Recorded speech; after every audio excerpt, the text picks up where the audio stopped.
Episode की शुरुआत में अनुपमा राही से उसकी पहली क्लास के बारे में पूछने के लिए कॉल करती है। राही दुखी होकर बैठी होती है। तभी अनुपमा का कॉल आता है। अनुपमा उससे क्लास के बारे में पूछती है, लेकिन राही झूठ बोलती है कि पहली क्लास बहुत अच्छी थी। अनुपमा उसकी बदली हुई आवाज महसूस करती है और पूछती है कि क्या हुआ है। राही कहती है कि उसका गला खराब है क्योंकि उसने प्रेम के साथ आइसक्रीम खाई थी। अनुपमा पूछती है कि पढ़ाई शुरू करके कैसा लग रहा है। राही कहती है कि पहली क्लास अच्छी गई और आगे की क्लासेस भी अच्छी जाएंगी। लेकिन उसे मोटी बा की बातें याद आती हैं। अनुपमा समझ जाती है कि राही कुछ छुपा रही है।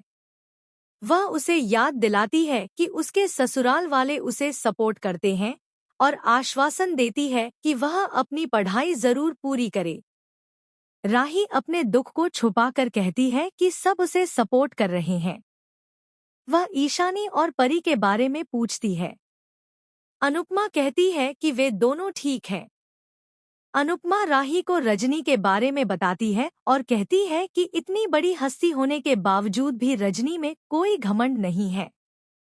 इसी बीच सरिता अनुपमा को बुलाती है, तो अनुपमा चली जाती है।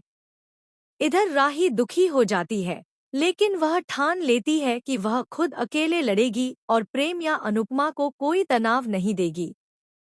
दूसरी तरफ लीला अपने प्रोडक्ट्स टेस्ट कर रही होती है। तोशु पूछता है कि वह उस पर एक्सपेरिमेंट क्यों कर रही हैं। लीला जवाब देती है कि हम जानवरों पर एक्सपेरिमेंट नहीं कर सकते। तोशु मजाक में पूछता है कि क्या आप मुझे जानवर समझती हैं। लीला कहती है कि वह बाबूजी पर भी एक्सपेरिमेंट करेंगी। अंश फैसला करता है कि वह लीला की कंपनी का एडवर्टाइजमेंट करेगा।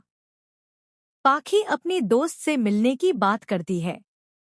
तोशु चिढ़ाते हुए कहता है कि अब पाखी फ्री है क्योंकि उसने ईशानी की जिम्मेदारी अनुपमा पर डाल दी है। दोनों आपस में बहस करने लगते हैं। लीला सबको चुप कराती है। पाखी तोशु से कहती है कि फेस पैक लगे होने पर बोलना नहीं चाहिए, वरना फेस पर क्रैक आ जाते हैं। तोशु कहता है कि तुम्हारा तो दिमाग ही क्रैक है। पाखी कहती है कि आप दुनिया के सबसे बड़े निकम्मे हो। तोशु कहता है कि उसने आज ही दोस्त के साथ मिलकर रियल एस्टेट का बिजनेस शुरू किया है। इस पर सभी तोशु को डांटते हैं कि उसे इस बिजनेस में पहले भी न